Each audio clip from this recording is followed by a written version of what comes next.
common patterns is not all your problems are going to look that way. So what you need to do is pull out a couple of tools that allow you to get at problems that you can't solve with just those basic forms of constant series, singletons, and linear gradients. The first tool that you should have in your toolkit is something I call decomposition. Really what it means is you can take any cash flow, like this one for example, and break it up into a couple of different parts that are simpler, that look like those classic forms that you see, that constant series and linear gradient series. Find out what the present worths of those series are independently, and then stick them back together again. Now you know this technique, use it all over the place. All you're doing is taking a complex problem, breaking it up into parts, solving those individual parts, and reassembling it. Now I want to point out that it is only because of the very strong assumptions that we've made about time value of money, those things about things being separable across time, the assumption that allows us to go ahead and treat costs and benefits as exchangeable, so we can just subtract one from another, the fact that we don't care about wealth that was there and it's only about this individual flow allows us to do it. Now the other thing I want to point out is that the method that you use in order to separate these complex series over here into things which are simpler is going to depend upon your experience. You can get good at it much in the same way that you get good at splitting wood. It's something that you get a feel from the story. You know that something is going to be clearly a constant series. So you may see a description about a loan. You know, a loan is going to be the same every single period, so you know it's a constant series. You may see something about some maintenance costs which are increasing a certain percentage amount every single month, and you know that that's going to be a geometric gradient series. So you can usually draw out where you're supposed to put the lines and break up the problem from the story itself, but oftentimes it's just experience. So let's take, for example, this simple problem. Now, it looks quite a bit like a linear gradient, and here's why. You'll notice that it goes up $30 every single year. It's supposed to be some kind of maintenance expense. So every year it goes up by $30. But here's the deal. It doesn't start off with period 0 cost of 0 and period 1 cost of 0. It starts off in period 1 with a cost of $120. So it's clearly not a linear gradient all by itself. It's something which is different, something a little bit more complex. Now what I've done here, next step, is said, well look, we can split this up into two parts.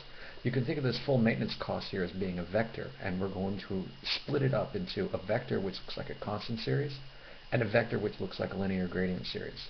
And the key is you add each one of the elements within that series that we've already cut it up into.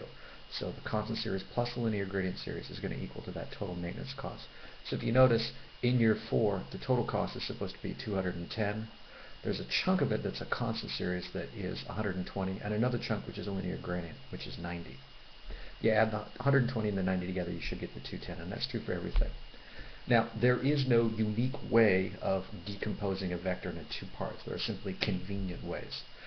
Just like there's no unique way of taking two integers and getting them to add up to a certain other integer. There's a whole bunch of ways of doing it. You're just picking the one that's easy for you. And what I've done here is I've split it up into that constant and linear gradient series. Now this constant series right here is structured exactly like a perfect constant series. It has no cost of benefits in period 0. You notice it's not listed. And then it's the exact same cost of benefits in every time period thereafter. And since it has 5 of these costs of benefits, it's a constant series of capital N is equal to 5. What I've done here is said that, look, we're going to find the present worth of this thing right here with an interest rate of 5%. This part right here expresses the constant series, expresses the present worth of the constant series in that factor notation that you've already learned about. So what we're doing is that we are looking for P. The slash is read as given that we know, and the first thing after the slash indicates what's just to the left of the parentheses. So in this case, what we know is that capital A. So what we know is that constant payment that's there every single year. The next element tells you about the interest rate, which is the 5% we learned about before. And this capital N is 5. And so it's just the number of non-zero costs or benefits you have in a constant series. And so that's the present worth of this series of constant payments. Now I'm adding to that something which is going to calculate the present worth of this clear linear gradient series over here. You can tell it's a linear gradient because it's 0 cost of benefits in period 0, 0 cost of benefits in period 1, and then thereafter it goes up by the same amount, and that same amount is supposed to be capital G. So this component right here shows you what the present worth of that linear gradient series is. So we're looking for the present worth. The slash is read as given that we know. And right after the slash signals what is to the left of the parentheses. So what we're looking at is the capital G. It's the amount that this thing increases by every single year. There's the interest rate, and here's the n. And people often find with the linear gradient series that the n is tricky. And there are two ways of thinking about it. One, you just look for the last period, in this case 5. Or what you can do if you're going to slide these things around in time, like we'll do later, you just go ahead and look at the number of non-zero costs or benefits. In this case there's 4, and you add 1 to it. And I keep referring to this as add 1 to the pot because it's an old rule for making tea. Now let's actually turn this into a number. And so what I've done here is I've said, well, here's that factor notation for the present worth of the constant part. Here's the factor notation for the present worth of the linear gradient component. And I've written it out as that short closed form equation. And so this is just 1 plus I to the n less 1 divided by I times 1 plus I to the n. And I've gone ahead and calculated it for you so that you know that we're just taking that capital A that's right here, multiplying it by this item. Now remember, the factor notation parentheses effectively expands itself into this fraction that's right here. And then all I'm doing is making it so that I can multiply these two numbers together.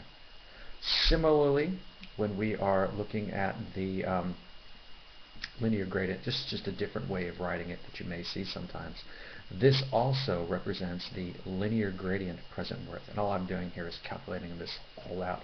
This actually is the same thing as 1 plus I to the n less the product of the interest rate in n less 1 over I squared times 1 plus I to the n.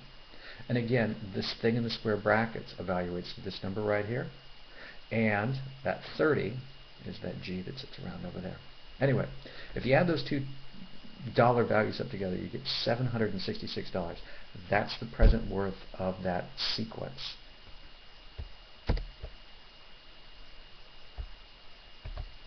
And I remember, I like to do things in kind of a Boy Scout way, be able to do it a couple of different ways. You could also use those tables in the back of the book to look it up. You can just go straight through. Find the page that has the interest rate 5%. Go to the column which is looking for P, given you know A. Jump down below and you can look up this number. And the same thing for, on the same 5% page, go to the column that says looking for P, given you know G.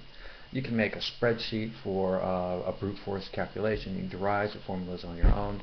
There are a whole bunch of different computational mechanisms to get there. But you'll find that for the most part, once you've set it up in factor notation, the rest of it is just cranking numbers. It's no big deal at all. And that ends a small discussion on decomposition.